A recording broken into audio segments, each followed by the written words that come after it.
Okay.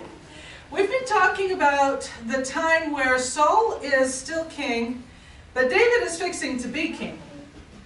There was several years went by in that time period. We know that Samuel died, and Saul is not in God's good favor. He disobeyed God. He never repented. He did ask Samuel to do sacrifices with him so the people wouldn't leave him, but he never repented. He never said, God, I'm sorry, I messed up, I wish I hadn't done what I did at all. So God's presence is not with Saul.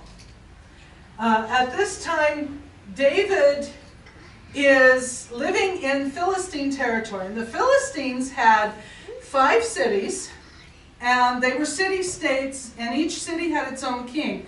And they were all, it appears they were all equal. And he was living in one of them.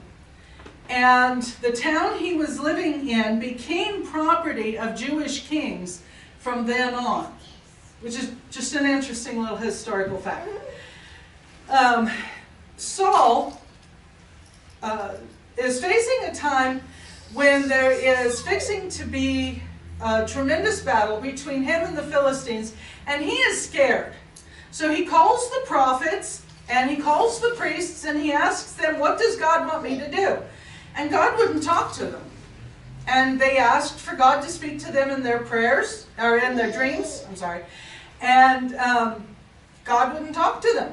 He wouldn't answer, no matter what. So Saul got frustrated, and he said, okay, I've got to have counsel, and Samuel's dead. I know what I'm going to do. Okay, you my guys who work for me, find me someone who can speak to the dead.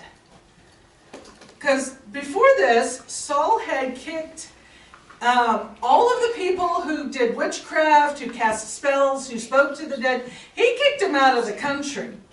So they weren't easy to find. He said, find me someone. So they did. He disguised himself so that nobody could tell he was the king, and he went to the lady they found. She lived in a town called Endor. And he said, I want you to call up a certain person. I want you to call up Samuel. I need to talk to him.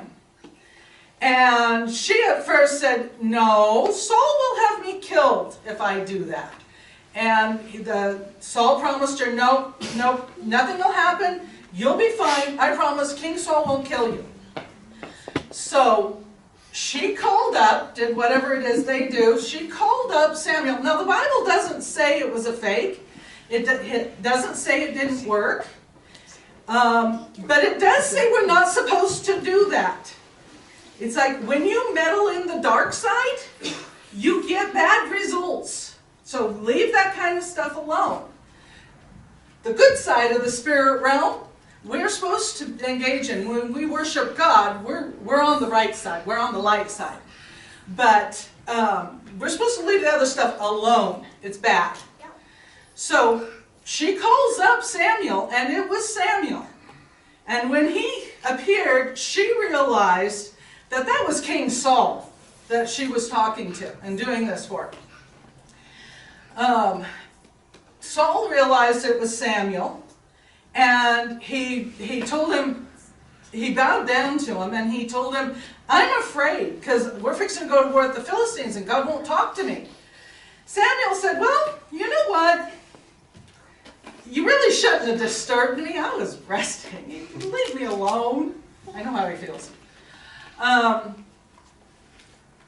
You have reason to be afraid, because you and all your sons are going to be with me by the end of this battle. So yeah, you have reason to be afraid, and David is going to be the king. End of the story. Well, this upset Saul.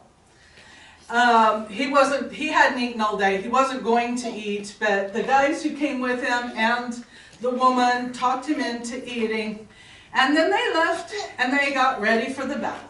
And we'll discuss the battle next week. Our lesson is that we should leave. Well, first of all, don't disobey God. It's not good for you. It's bad for your health, physically and spiritually. We shouldn't be like Saul. We should be like David and worship God no matter what. Okay, let's sing our song.